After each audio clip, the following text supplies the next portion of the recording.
Hey y'all, it looks like it's finally cooled off enough, so I figure in order to celebrate the fact that tonight it's going to be like 45 degrees, let's make a chicken pot pie.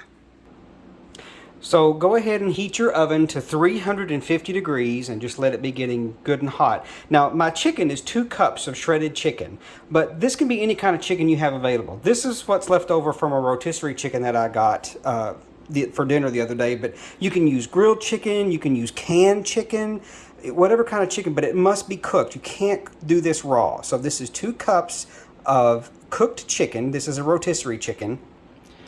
So next, what you're going to want to do is I just got me a small bag, a 12-ounce bag of frozen mixed vegetables, and I nuked it for about maybe 2 minutes just to knock the cold off of it, and I poured them in here on top. So they're not going to be cooked all the way through, and that's okay. We don't want them that way because they're going to cook more.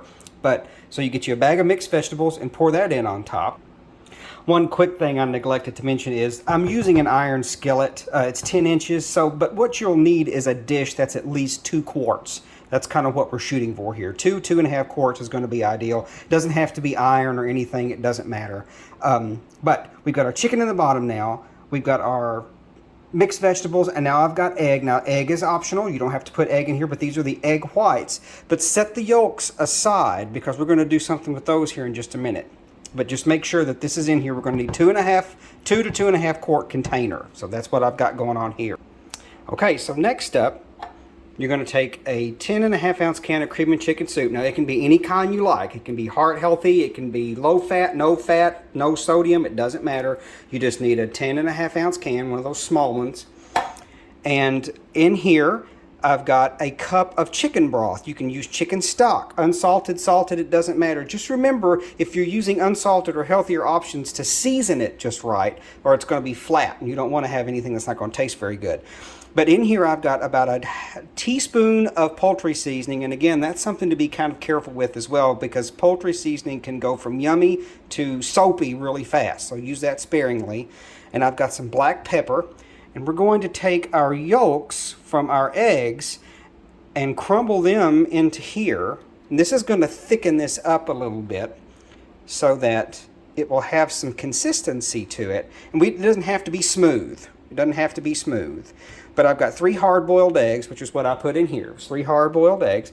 And we're just going to crumble these up in here real good. And then all we're going to do is just sort of stir this together. Now again, if you didn't use the eggs or the egg yolks, this isn't a mandatory step. This is just a little extra. So it's not anything that's required. But we're going to get this in here real good. We're going to make sure that's all stirred up. And you can see it's thick. And yeah, there's chunks of egg yolk in there. And that's okay. That's something we don't mind that we're doing. And then we're going to pour this mixture very gently over the top of our ingredients in our pan. Now, don't ever stir this. Once this is poured on here, just leave it as it is. Don't stir it or anything, because like I said, this is all going to cook together. It's going to bubble up and bubble together. So now that we've got that poured in there on top, the next thing we need to do is make our biscuit topping. Now, I don't use a pie crust because I don't like the consistency. So I make a biscuit topping like my mama used to make. And I'll show you how to do that here in just a second. Okay, so next up for the biscuit topping part, you're going to take a 1.5 cups of Bisquick. Now you can make biscuits however you want. I'm just using Bisquick just because I kind of prefer it. And the recipe that I'm going to post down below calls for a cup of milk. But here's the thing. You may not need the full cup. What we're going to be looking for is a fairly thick consistency. So it's not going to be pancake batter, but it's also not going to be a cake batter. It's going to be fairly thick. So as you're adding your milk and stirring it, you're going to be careful about how you go about adding your milk. And I'll show you what I mean. Okay, so this is going to be about the consistency we want here. See how it kind of leaves ribbons in there? That's what we're looking for. And what we're going to do, that was about a cup, roughly a cup of milk. So sometimes you'll use a full cup, sometimes you won't. It just depends on the consistency. But yeah, so I've added just a little bit of some herbs that go in there as well. And so what we're going to do here is we're going to pour this over the top. But again, we're not going to stir it. We're going to pour this over the top just like this. It needs to sort of float on the top. And just pour it back and forth until it's covered. We're not going to spread it. We're not going to do any of that stuff. And yes, I scraped the bowl.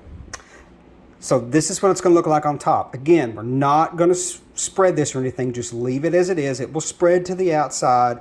And then after a few more seconds here, we're going to take an entire stick of butter and pour that over the top of this to give it a lovely little consistency. Here we go. Pour the butter over the top. And again, we're just going to do this just like you would anything else. Just pour it back and forth. It'll spread. Don't panic. You know, get your knickers in a twist. It's all going to go on there. That buttery goodness over the top. And then we are going to put this in a 350-degree oven for 45 minutes to an hour, or until the top of this is a beautiful golden brown. Okay, kids, and here's the final result. We've got a beautiful brown topping, and everything is all cooked, and it's ready to eat. So feel free, let that sit for about 10 minutes after it comes out to give everything a chance to sort of solidify. And I don't make this healthy in any way, shape, fashion, or form. So if you make substitutions, remember to change stuff up, and you may have to fiddle with the stuff, but that's what it's going to look like when it's done and cooked. So enjoy. You know, it's fall, y'all.